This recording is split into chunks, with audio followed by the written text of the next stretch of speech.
We negate, and contention one is slashing social spending. Subpoint A is poverty. According to Barnwall 18, the IMF ensures debt repayment by requiring countries to cut education, eliminate food and transport subsidies, devalue currencies, and freeze wages. These policies increase poverty. The IMF mismanagement of the Asian financial crisis, for instance, led to the creation of 200 million newly poor.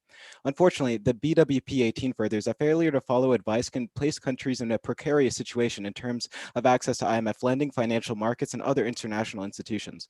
This trend is only continuing, as the Oxfam International 20 finds that over 80% of IMF COVID loans push for belt tightening that could result in deep cuts to public healthcare systems and social protections. And IMF programs are far less effective than government social spending. As KID 18 finds, the favored government program, the IMF, are conditional cash transfers, or CCT, which are highly inaccurate, commonly excluding over half of intended beneficiaries. Brazil's CCT program's impact on inequality was 20 times worse than that of Brazil's inclusive pension program. Subpoint B is healthcare. Robinson and Pfeiffer 15 explain the IMF requires cuts to systems that could respond to a health crisis before it sweeps across the country. For example, they continue, when Ebola began, IMF conditionalities meant countries have had to prioritize repaying debt over funding health services. The IMF required the retrenchment of 28% of healthcare workers. Ebola could have been quickly contained and thousands of lives saved absent the IMF. The same can be said of other diseases, with Strucker 08 finding a decrease in tuberculosis mortality of 30.7% with exiting of the IMF programs. In fact, McCurdy and Shaw 13 find in Africa, spending on health declined by 50% since structural adjustment programs began. Overall, Sonkin 20 finds that as a result of the IMF, debt service was prioritized over health in 64 countries. Disease outbreaks are devastating, as Baryam 16 finds. There's a critical point at which pathogens become so aggressive, the entire population dies. Human civilization may be approaching such a threshold. As the connectivity increases, extinction is sudden. Unless we respond fast and well to stop the spread of future diseases, an outbreak could well prove unstoppable. Overall, IMF cuts to social spending and healthcare are devastating, with McCarthy 13 of Global Health Issues finding in Africa an estimated 500,000 more children died from the imposed restructuring of their country's economies, and Struckler 09 of the JHS finds that globally more than 4 million deaths were attributable to reductions in public sector spending associated with IMF-sponsored austerity programs. Contention 2 is environmental destruction. Freeland et al. 01 writes, IMF programs encourage export-oriented development, causing widespread environmental destruction. This problem is unique to the IMF, as Bakuda 02 finds, debts owed to the IMF cannot be rescheduled like debts owed to private sources, compelling people to over-exploit natural resources for short-term gains with no consideration for sustainability. This is empirically backed, as Vreeland 01 finds a 2.46 times increase in deforestation with IMF participation across 112 countries, from 0.37% of GDP to 0.91% of GDP.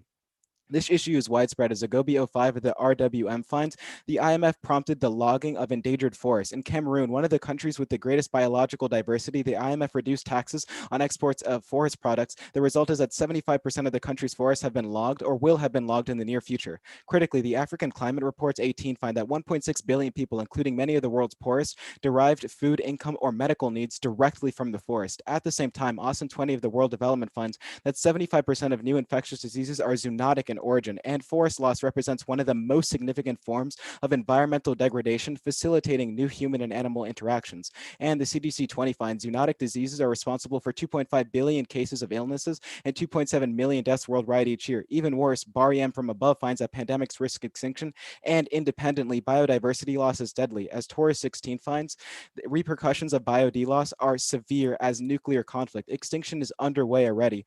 Ecosystems can undergo abrupt and irreversible shifts, catastrophic for civilization, a true existential threat. Thus, we negate.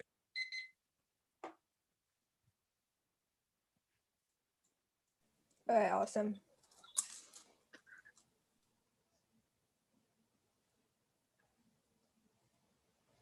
All right.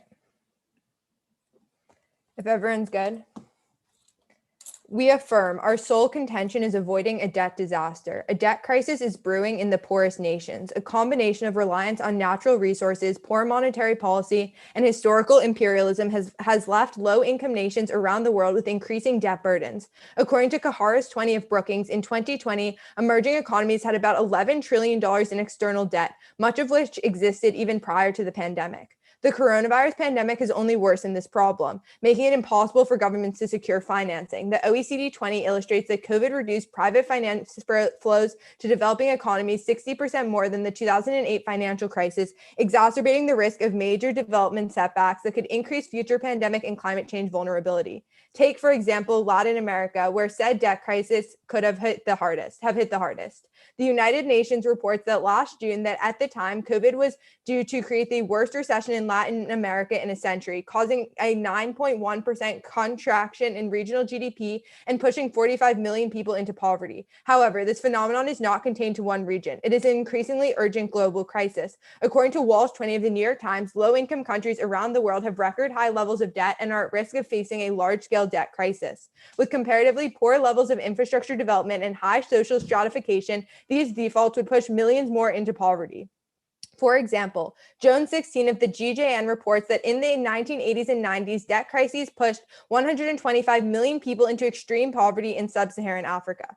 This has a scarring effect because high levels of debt reduce fiscal space and impose high monetary costs in the form of interest payments. Coast 20 of the World Bank finds that runaway debt leads to long-term financial crises, decreased investment, and decreased GDP for decades. Fortunately, an evolved IMF is well suited to aid in the crisis in two ways.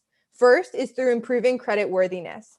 High levels of debt lock countries into a cycle of poverty and economic despair. According to Coast 20 of the World Bank, as debt piles up, shaken investors sell off their assets en masse and the economy suffers, worsening the crisis and causing investor confidence to plummet even more. The IMF is critical in breaking the cycle. Taking an IMF loan and the accompanying conditions is often the only way that countries can reassure the global market that they are ready to reform their economy. As Lang 20 of the University of Zurich confirms, the IMF serves as a screening device that can lend credibility and function as a commitment device for emerging economies. Because of this, he concludes that accounting for a worst-case scenario in which the IMF programs cause negative economic adjustments, IMF programs overall have a positive effect on credit ratings. This is especially relevant right now. Chen 15 of the National Taiwan University finds that in the face of uncertainty in international financial markets, investors will shift their money from risky to safer options, and the IMF provides the necessary insurance. Second is through debt relief. The IMF functions as the international lender of last resort, assisting countries in paying off their debt when they have no one else to turn to. Gallagher of the Brookings Institute writes in October that the IMF has evolved to help countries respond to COVID. Rather than using their traditional one-size-fits-all approach that favors austerity, their lending has prioritized health expenditures and social spending to protect the most vulnerable. Bush 18 of the London School of Economics finds that these debt reduction programs are necessary to prevent spikes in interest payments further down the line, which could ultimately push millions into poverty. Indeed, these relief programs are due to be the most sustainable the IMF has ever done. Gesner of Marketplace explains in October that interest rates are extremely low given the current crisis, and furthermore, the IMF is giving these countries more time to repay any debts. There is historical precedent. Corsetio 4 of the Coronational National Bank finds that in response to IMF bailouts, Mexico, Argentina, Korea, and Brazil all saw relatively rapid economic growth and saw their debt stabilize. Ultimately, this affects the most vulnerable. Reinhardt 15 of Harvard concludes that the debt relief can increase GDP per capita by up to 11% in emerging markets. All right, are you ready for cross? Yep. You mind if I go first? Yeah, of course. All right, let's talk about credit worthiness. Yeah. Is there an isolated impact off of this argument? It's the same argument as to relieving debt crises. Okay, so how does credit worthiness relieve debt crises? Because there's more investment. Investment into what exactly? Bonds? Into the economies, which allows them to pay off their debts, decrease interest rates, and allows them to do all of the great programs that you're talking about, and ultimately pull hundreds of millions of people out of poverty. Okay, so if it invests into things like economic ventures, how does it exactly help those at the bottom, like maybe the 125 million that you suggested in your case? Wait, when did I say invest into economic ventures? I'm saying that there's more investment into the country, which makes it a more attractive place for places to go. It lowers the interest rates, which means that the countries no longer have to spend all their money paying back their interest rates, but instead they can actually invest into the things that you're talking about, like social spending or anything else that is going to pull these people out of poverty, which is why the IMF has had positive poverty reduction programs. Okay. But on your first argument about health spending. Yes. So how does health spending decrease a pandemic? How does what? How does spending on healthcare decrease a pandemic? Well, Like decrease the well, probability of a pandemic? Well, it doesn't decrease the probability of one starting necessarily, but it allows you to find out about it earlier. And once you find out about it, you have a better ability to prevent it from spreading. Our evidence is really good. It gives a lot of good examples. For instance, Libya, prior to Ebola, only had 60 doctors in the entire country. It attributes a lot of that to the IMF debt and health spending. Yeah. Okay. So in like a country that's like debt ridden, right? If they have a lot of debt, and they have like a lot of doctors and a lot of like really like good financial aspects, or like a lot of like, is their economy in good shape if they have a lot of debt? I mean, it could be. I mean, the United States has a ton of debt, the most debt in the world, but we have a vast amount of doctors. Yeah, but I mean, right? I'm not talking maybe there is a correlation I'm talking of about some like sort, but I countries wouldn't say other it's than, causal. so talk about countries like other than, like, for example, like Venezuela, or countries that have really high levels of debt that haven't had an IMF bailout. So do they have super high like healthcare spending? Well, I mean, I would say that the reason that the Venezuela is in the shitter is not necessarily only because they have a lot of debt. There are probably a lot of other reasons. Sure. I'm not saying that debt is the only reason. I'm saying exactly there's so many other causes as to why they wouldn't spend into healthcare spending. What tells you that like the only reason is the IMF? Well, if you compare countries that have IMF and don't, that are similar economic conditions prior, the result is that once the IMF, they force you to cut and balance your budget, which reduces healthcare spending. You want to pick out one last question? What's a country though that's like fits into that example that is like you're talking about that was really well set to like respond to the pandemic that didn't have an IMF? That's the thing. Countries that have been invested in by the IMF, like the Libya example I gave before. No, but I mean non-IMF countries. Like you say, when that comparing responded quite well. No, if you compare countries, I don't know the exact countries but if you compare the two, the countries that do not have IMF loans performed comparatively better. All right, cool.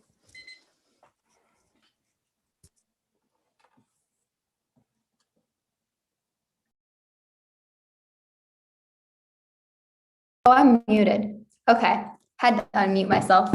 Anyway, Manny, do you want to call before rebuttal or should I just go? I'm good, I think. Yeah, let's go for it. Okay, I just need to get a timer. Ooh.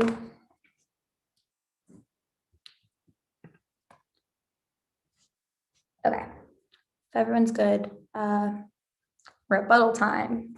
Okay. At the top of their case, a few overarching responses. First, because the resolution asks us to evaluate the benefits and the harms of the IMF as a whole, we would say prioritize past impacts of the IMF over present impacts for two reasons. First is probability. In evaluating the past, we know the impacts the IMF has had concretely, whereas future predictions like their case makes are inherently less accurate. We can't know if their impacts will manifest. Secondly, the past impacts of the IMF are a prerequisite to their argument. Muti 17 of the conversation finds the IMF's past policies have laid the groundwork for decades of debt troubles in over 80 countries, causing their case. Second, turn the argument. The IMF creates a moral hazard. Bando 99 finds that countries and investors take greater risks when they believe they will be relieved of the cost of their mistakes by the IMF, leading to Heffler of Brookings concluding the moral hazard caused by the IMF has created over 100 banking crises in the last 15 years. Third, turn. Loans magnify debt crises. As Hawk 18 explains that the IMF fights debt with more debt. With the funds blessing, the government takes out costly loans for unnecessary projects, increasing debt levels and requiring another bailout. This leads to conclude that the IMF involvement increases the chance of a sovereign default by 2%. Prefer this over their evidence because it's a meta-study, whereas they use cherry-pick examples of individual countries. But then fourth, our case is a prerequisite to theirs for two reasons. First, Hawk 18 explains that IMF austerity leads to underfunding of key social programs like education, energy, water, structurally undermining growth in the real economy. This is the best link into debt reduction, as he concludes that real economic development is the only way to sustainably reduce debt, unlike the IMF's arbitrary mini budgets, which create more poverty, exacerbating the impacts of any future crises. But secondly, zoonotic pandemics balloon debt crises. Manley 20 explains that emerging market debt more than doubled due to the COVID-19 pandemic. But fifth, countries do not need the IMF. DW News explains that in the Asian financial crisis, South Korea saw unemployment increase 7 percentage points under the IMF, while Malaysia rejected IMF assistance and used capital controls to eliminate speculative trading, which their first link would only increase, and recovered faster than any other Asian country did under the IMF. But then on their uniqueness, there is no need for IMF loans. Morton 2021 explains there have been 20 straight weeks of positive inflows into emerging market bonds from investors, and this trend will continue into 2021 thanks to lower interest rates causing investors to seek higher yields and confidence spurred by the vaccine. That means the interest rate decrease that Rebecca is talking about and Cross have already happened. But secondly, there's 60% evidence says investment could decline by 60%. They never explain how much it actually did decline. Investment could be high now for all we know. But then third, group all their evidence about debt crises happening now. These conditions are in the status quo where the IMF is supposed to be preventing these problems. In the African debt crisis where 125 million people were pushed into poverty, the IMF was involved throughout this crisis and contributed to this increase in poverty per Kukeski. But then fifth, they have no solvency. At best, they link into an increase in growth, but they cannot quantify how much of the projected poverty increases would be averted by IMF assistance and in what countries. But then on their first link about credit, first, the IMF doesn't need to save credit ratings. As Fitch Ratings 2021 explains, the 2021 will see an improvement in emerging market credit outlook from 2020 due to higher commodity prices and a weaker US dollar. Second, there's literally no clarity on this argument. They don't give a single example of a country improving their credit rating due to the IMF, which means you don't know which countries they impact to, and you don't know how much their credit has improved. Don't let them answer these questions later when it wasn't in case. But then third, you should not vote off credit rating for two reasons. First, credit ratings are temporary. They constantly go up and down based on a quarterly basis, which means the temporary increase from the IMF join would be overshadowed within the next quarter. But then secondly, credit ratings are affected by infinite variables, geopolitical stability, job numbers, growth rates, natural disasters, etc. There are way too many factors to isolate the IMF. But then fifth, creditworthiness only matters if the credit the government gets is spent on poverty reduction. They don't prove that the poverty reduction will happen as a result of creditworthiness. They literally just say investment goes up in general. Then on their second link about debt reduction, first, the Gallagher evidence is literally sponsored by the United Nations, which collaborates with the IMF. But even if in some cases, the IMF promotes social spending. One, the Oxfam 20 evidence from case finds that 84% of loans in 2020 still have harmful conditions that cause social spending cuts. They impacted 16% of countries at best. But secondly, Stuckler of the JHS finds that even when the IMF claims to promote social spending through floors, the overall budget cuts mandated to pay back loans leave governments with no choice but to slash social spending budgets, with Kent is furthering that loans with reform conditions are unable to be followed more than half the time. Then six, see, we always outweigh on time frame. The IMF may have encouraged social spending once or twice in 2020, but its overall impact on social spending has been disastrous in the past 5 decades. But then recognize that Reinhardt evidence about debt relief in general. When analyzing IMF debt relief programs, Vreeland et al. Finds a 55.3% decrease in growth associated with joining an IMF program due to public sector cuts and currency devaluation. But secondly, IMF debt reduction fails. Bando 99 finds that 67 countries have been repeat customers of the IMF for over a decade as the initial programs failed to reduce debt. And the examples they give of countries having growth from the IMF are awful. Argentina has defaulted 9 times in recent history. History has been a perpetual econ crisis.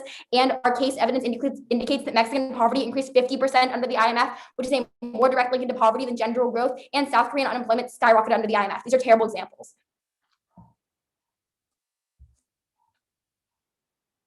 Yay, rebuttal.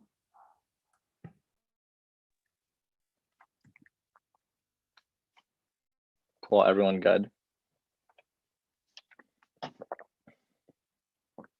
I'm gonna go our case, your case, if I get to your case. Potentially might not.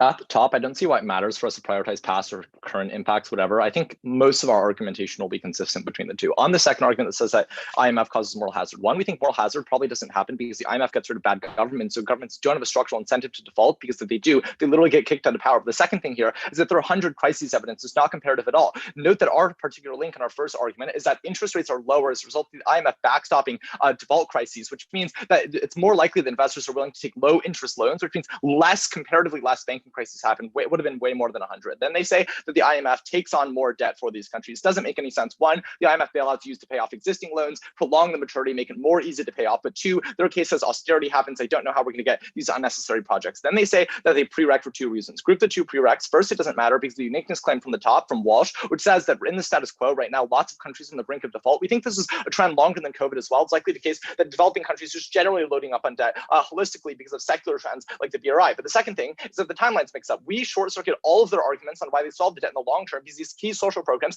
never come to fruition to the extent where sovereign bonds expire near-term maturity. So that's the definition of a default, and countries have to cut their social spending as a result. Then they say that empirics prove because of South Korea and Malaysia. South Korea was also the most exposed in the 97 financial crisis, while Malaysia was the least. This is the worst example I've ever heard in my life, considering what we just heard at the end of the last rebuttal. Then on the uniqueness claims, first they say that, okay, we'll just group all their uniqueness claims, concede their Morton evidence, which says that emerging markets are pretty good right now. But the explanation for that is not lower interest rates, which have been rising by 70 bips in January, but rather that the IMF deployed $90 billion to over 100 programs during COVID-19. The IMF is the reason that emerging markets are back on their feet, which also explains the 60% evidence, because it would have been a 60% decline without the IMF. Then on the first link, first they say that emerging markets are improving. One, the Fitch evidence says it's challenging. There's potential for defaults in the status quo. But two, emerging markets just generally have unavoidable downswings and defaults when things get bad. Then they say there's no clarity of impact. That's not a real response at all. I think we're just stopping some financial crisis, which is a good thing. Then they say that credit ratings are temporary. Credit ratings is affected by infinite variables. Credit ratings being better is critical during the recessions, which is when the IMF actually offsets these credit ratings. Credit ratings are better when investors are more willing to lend at lower interest rates, despite the fact that the country might default. But second, these infinite variables are all correlated. Everything goes to shit at the point in which the country just goes into recession, like jobs, political stability, etc. Which means that you need to counterbalance that. That's the IMF. Then they say the credit worthiness only matters if the credit is spent on poverty reduction. The government doesn't have to do everything. Financial crises are just generally bad because of currency crises, inflation, defaults, etc. Then on the second argument about debt relief, we short circuit all of their turns because if you have a better credit rating, it's less likely that you're going to default because interest rates are lower. On their case, not going to respond, only going to weigh. You on their first argument, A, avoiding debt crises prereq social spending. One, sovereign defaults prevent governments from spending because tax revenue has to go to creditors first. Pretty simple. But two, debt crises also create currency crises, which reduce the value of existing social spending as the currency inflates. But independently, lower bond yields as a result of the IMF creates more social spending. One, higher yields preclude countries from borrowing more because bond issuance are accepted at a lower face value, which means that we actually outweigh them because deficit spending is counter-cyclical and helps the poor. But two, because higher yields just stymie political will for social spending because of deficit hawks in the countries, which means you never actually get the actual ability to pass political policy to actually benefit the economy. Our Lincolns are much better than theirs. One, the IMF is short-term social spending cuts. These are long-term endemic cuts as a result of higher debt. But two, defaults are likely inevitable, and you can have a restructuring or a bailout anyways in the long term, which means probably better to just have it now than have it later. On the argument about environmental default, yeah, just going to weigh again. Debt crises prevent countries from rolling over existing debt, but the IMF actually prolongs debt maturities, which means the fact that IMF debt exists, it means that that other debt exists means that countries are always going to overexploit natural resources in the short term with no consideration for the long term. But secondly, sovereign debt's often collateralized with hard assets that include natural resources, things like that. If anything, the IMF bailouts force diversification from these commodity end markets by allowing development, etc., by forcing them to switch into different industries so they can actually pay the IMF back. But finally, higher levels of poverty just causes deforestation. A, lower income individuals are more likely to use intensive agricultural practices. Their own evidence says this. But B, lower income individuals have to use biomass, which, as far as I know, involves the cutting down of trees to burn it in your own home, likely leads to more deforestation. You ready for cross? Can I have the first question? It's just clarifying. You're muted. Okay. Yeah, go wait, ahead. I need to set a timer actually. 1 sec. Unless you have one, I'm just working on it. No, I don't have one. Okay, I wasn't got it. timing. Yeah. Nice. Okay. I just didn't hear what you said in response to the Fitch card. What was your response to that? On your Fitch evidence says that emerging market outlooks are challenging and there are potential for defaults in the status quo. And also the second response is just that generally every time there's a recession, commodity prices are incredibly linked to EM markets. So emerging markets go into default all the time, literally every time there's a recession. And just like generally in like 2015, they also did this. I still didn't hear the first thing you said. I'm sorry. I got the second two parts, but I didn't get the first part. Your evidence just says that like emerging market outlets are challenging and there's high potential for defaults. Okay. Yeah. Got it. Can I have a question? Yeah, sure. So I guess how does the IMF result in higher levels of debt? Because in order, what the IMF gives out are loans, which are more money that you have to pay back, which is then more debt. And when the IMF gives out these loans, a lot of the time, the loans are not strategic to specifically that country's needs. So they have a lot of projects that the country doesn't actually need that are incredibly costly that they think will raise revenue for the country. When it doesn't actually raise revenue, it pushes them further into debt. So I don't think that's IMF loans you're talking about. That sounds like the World Bank. The IMF IMF loans does my evidence bailouts. is talking about, not me specifically. Yeah, well then I think your evidence is likely wrong because the IMF does bailouts. Okay. It doesn't do developmental loans. What the IMF does is they give countries money with an express purpose of paying off other loans. E.g., if I owe Goldman Sachs, the Bank of America, and Western banks, a lot of sovereign who hold the sovereign debt, they get money first to get them paid off, right? So I really don't see how there's going to be a net increase in debt. You are paying off existing debt because you also have to pay back the IMF in its entirety. Yeah.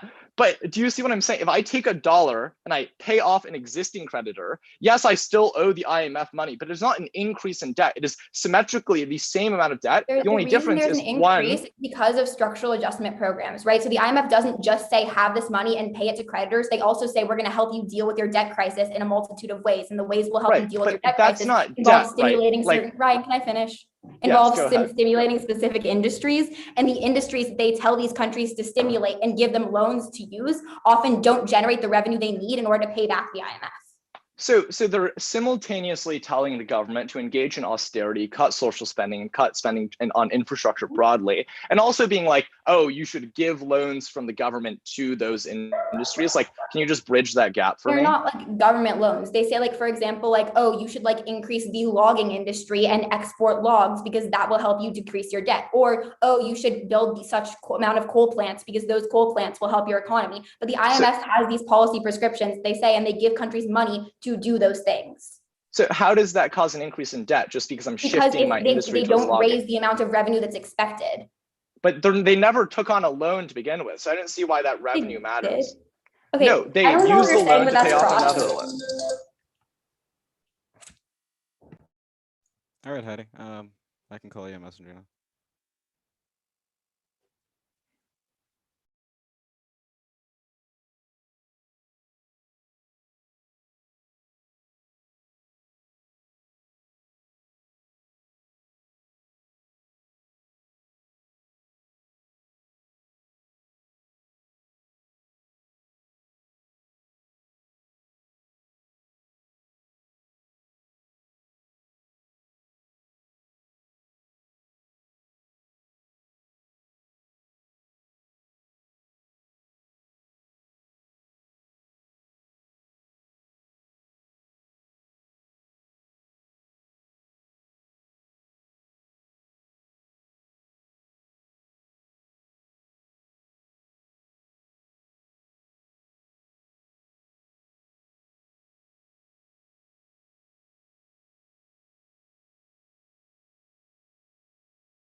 All right. It'll begin on the negative case.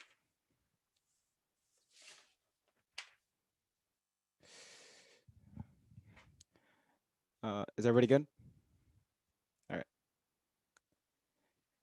Look, Ryan, I'm no econ major, but this blip storm of analytic responses is not enough to beat back our well-qualified studies. On the top, you can group all their stuff about social spending. This does not link into our deforestation argument. Our link is specifically that the IMF prescribes countries to shift towards an export-oriented market. That's to say that you should invest into things like logging, you should invest into things like mining in order to repay the debt and balance the budget, which means that all of their things about social spending and the bond rates do not matter. But with that, let's go to the deforestation argument proper. on some framing on the top, realize that on our current trajectory, extinction is guaranteed from the coming destruction of disease and biod loss. That's our conceded Bar-Yam and Torres evidence. They've spotted us. This is a categorical reason the risk calculus flips neg, because we not only impact the 7.6 billion people on Earth right now, but the trillions of future generations strip the right to live because humans can no longer reproduce, which at best makes our 125 million look absolutely puny. And the AF can operate in a world of the DA. First, if pandemics or biod loss ravage the world, this will massively increase debt as countries are forced to turn inwards and put capital into pandemic prevention or preservation efforts. Corona proves. And second, investors and investments won't matter because everybody's dead. And now onto the line by line. The first thing they say is reverse causal, and investment will happen anyways. But our Vreeland evidence prices and writes that controlling for economic development, population growth, and debt service, the IMF increases deforestation 2.5% as compared with countries in similar economic situations that didn't receive loans, which filters the way you examine all of their turns case arguments. But next, they say that it gives you more time to find and pay for the loans. But realize first, this just shifts debt from private corporations to the IMF, which is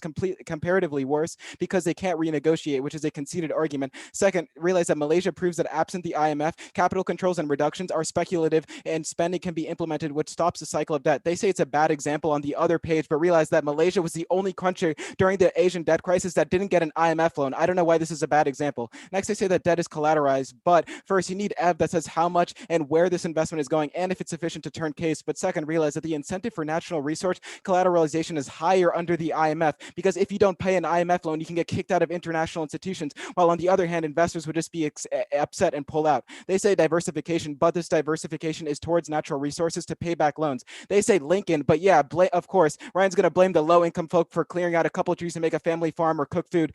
The pressure really comes on the IMF from inviting multinational corporations to log entire forests to do wide-scale intensive agriculture. It is incomparable. Go to their case.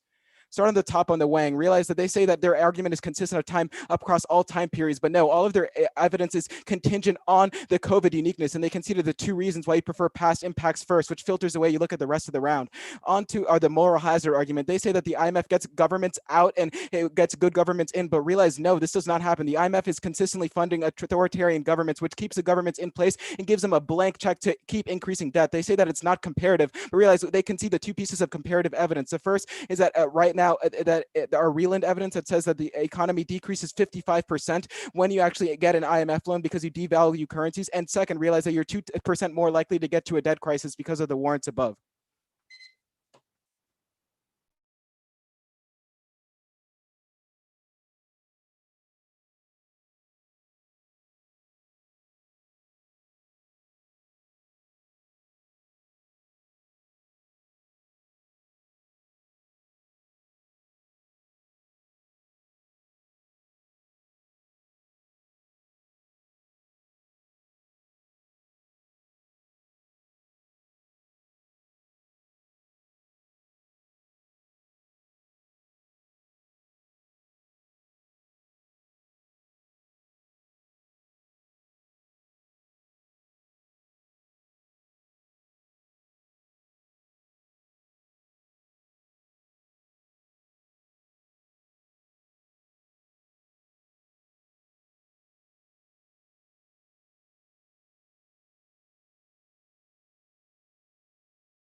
Okay.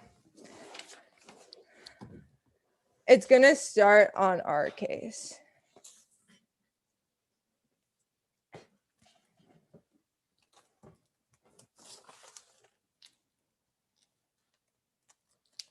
All right.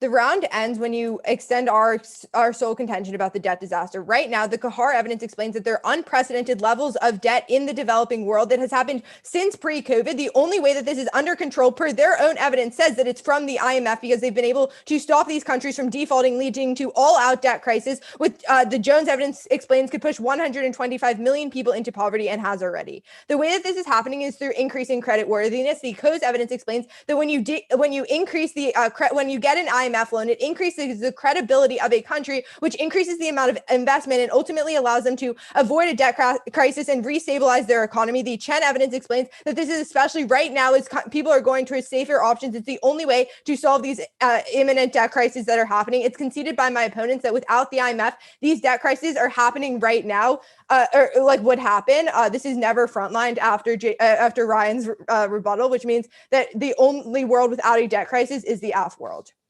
With that, they extend one turn and they say that like, oh, there's going to be moral hazard, which is really bad. But the Coase evidence explains that when you have such high amounts of debt, you're inevitably going to default, which is why their evidence isn't actually comparative as to looking to a world where they default without the IMF or when the IMF bails them out, which is why he actually finds that the IMF does good. But then second, the Lang evidence explains that the only difference is we lower interest rates, which allows investors to actually come in and save the country and propel long-term economic growth, even absent like this short shock that they tell you about. Then they just the empirics don't matter so long as we give the better warrant because we both have evidence. Then they just say that like, oh, we prop up authoritarian regimes. This doesn't matter because we're literally just solving economic policy, and all of our arguments are about whether it's good or bad to have like a debt crisis. We all agree that it's bad. So if we're solving the economic policy, it doesn't matter who the money is going to. And the warrants given by Ryan that like that's the IMF's whole idea is not a profit incentive, instead that they want to save these economies.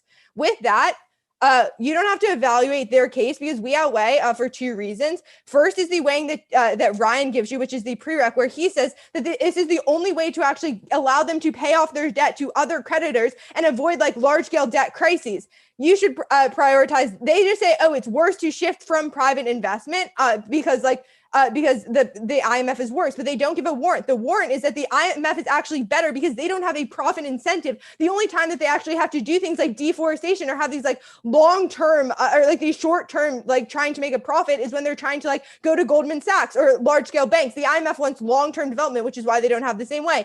Then they just say, oh, the Malaysia example is good. No, the only reason Malaysia was working is because they didn't get hit that hard by the crisis, which is why they didn't need a bailout, which is the warrant. With that, we control the link into having a strong economy, which means that we also control the link to stopping environmental deforestation. But then the second piece of weighing is that when you have more increase in poverty, you also decrease the environment. Their own evidence says that when you have higher levels of poverty, you have higher levels of deforestation because they're forced to go into like do all these really bad economic practices. They just say, oh, it's that like you're just blaming poor people. No, it's legitimately what happens. Their own evidence says it too.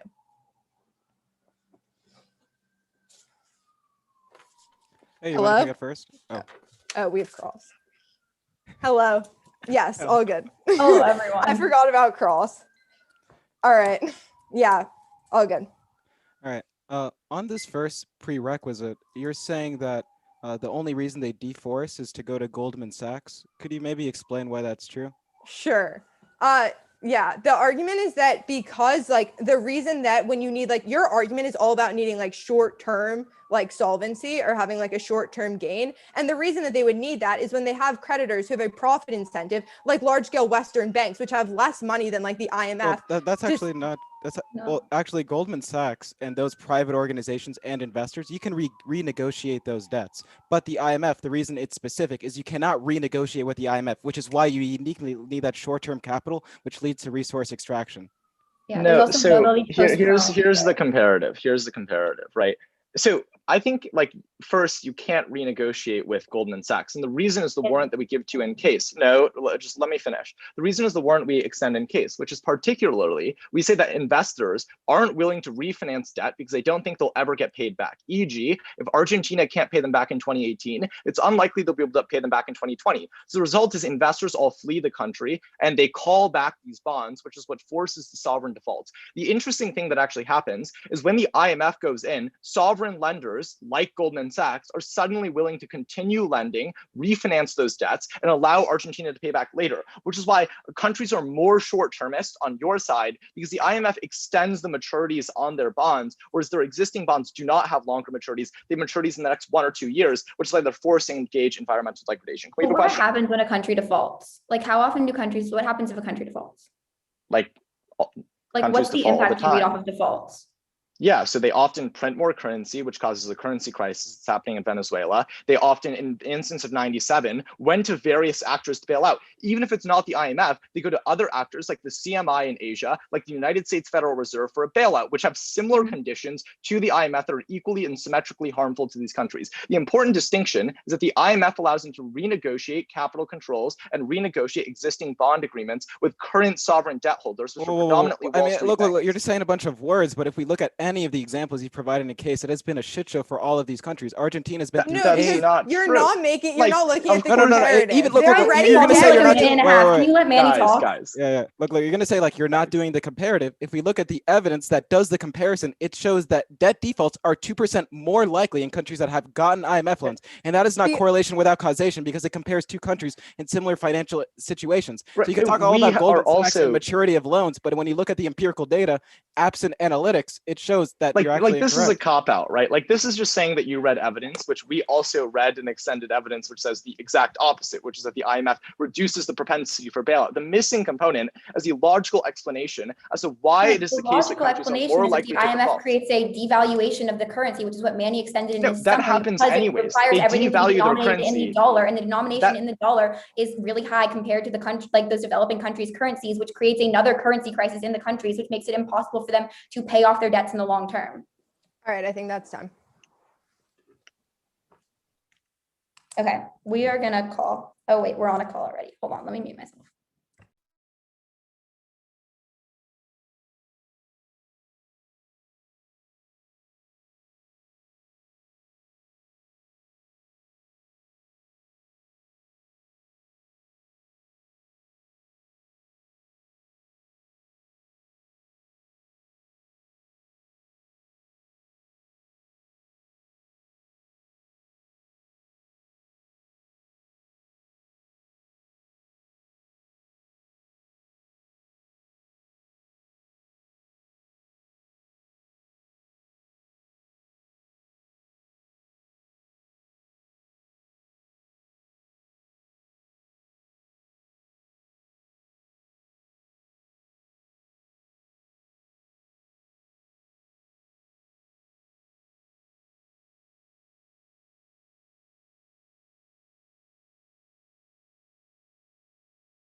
Okay, let me just set a timer. Okay, I'm gonna start on their case and then go to our case. Okay. On their case, remember that we are prioritizing past impacts over present and future impacts because they concede that like it's impossible to predict future impacts, and IMF has caused debt crisis in 80 different countries that has set the stage for the debt crisis that is happening right now. They say COVID-19 didn't cause it. We say the IMF set the preconditions for the crisis that's happening in these countries right now. What that means is that all of their evidence about like current crises and like solving for a current crisis is all predictive, which means you prioritize it below our case evidence. But then on their specific arguments, remember a couple of things. First, we would say that the IMF creates a moral hazard because it causes countries to take more risks because they believe the IMF will step in. This is why Heffler says says that 100 crises have been caused directly because of the IMF that would not have happened absent IMF intervention. They just say that this like high debt would cause a default regardless. What we would say is that a default is honestly not as bad as having perpetual debt crisis over generations and having more and more defaults in the long term, which is why our Lee evidence says that the IMF, because of causes currency crisis, makes a default 2% more likely under IMF loans. But secondly, we would say that they entirely ignore our Vreeland evidence, which says that growth decreases 55% under the IMF because it causes economic devaluation in the country and because of austerity measures. That's really important because the entire way that they link into solving poverty in their country is through growth, but growth is decreased 55% per Vreeland. But then on our case, first, at the top, recognize that like none of their prereqs actually link into deforestation. We say the deforestation doesn't happen because of IMF like policy procedures. It happens because the IMF forces the countries to shift towards specific exports and invites logging companies in a way that other financial institutions have never done. That's why our Vreeland evidence says that controlling for all other factors, they see 2.5 times increase in deforestation without loans. They just say that like poverty causes more deforestation. Recognize that poverty does not cause as much deforestation as multinational corporations. And we would say that they don't even prove they solve for poverty in the long term, which is why like you're always going to be voting for us on the fact that when the IMF goes into countries, it causes countries to shift towards export markets and increase logging, which leads toward deforestation, which it causes 75% of zoonotic diseases, which leads to a global pandemic, which causes extinction. We would say the risk calculus on extinction means that like economic growth does not matter in a country when you're seeing billions of deaths because deaths are irreversible, whereas poverty and economic crisis are fully reversible. And we would say that pandemics are controlling the link into debt in other countries per Manny's analysis, because when pandemics happen, debt in countries doubles.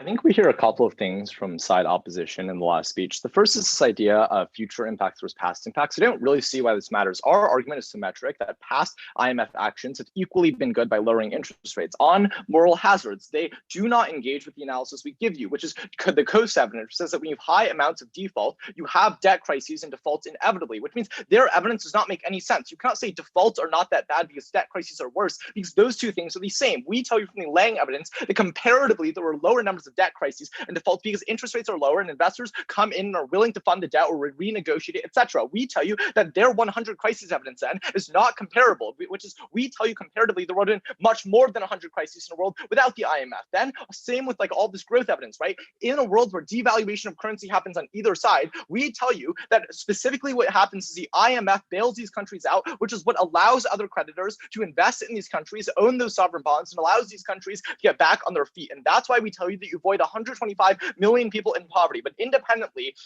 on their case and the prereq that actually happens, I think like there's a misconception of what the actual prereq is, which is their internal link on the Badika evidence in their case is that the IMF debt can't be rescheduled, which means that people overexploit natural resources for short-term gains with no consideration of sustainability. We tell you that the IMF actually has longer maturities because they extend these loans and foreign creditors are more willing to accept and renegotiate. And that is the point where they don't need to engage in short-termist behavior that leads to logging inevitably, which means two things here. The first best case scenario for them is even if they are a comparatively stronger link to delogging, it does not matter because our link is still a non-unique to their case, which means that inevitably extinction happens. But comparatively, you have no fewer banking crises until that point in time, still a positive impact for side affirmative. But the second thing that actually happens, we think ours is a stronger link. It does not matter because we, whether or not it's like the case of the IMF forces countries to shift towards specific exports, because there are more cases where people consider going to the IMF than there are cases that people actually go to the IMF, which means we are a stronger link into the amount of delogging. I think that is why it's like a pretty clear affirmative ballot. Hey, good round. Good round. Yay, debate. All right. Good round, everybody.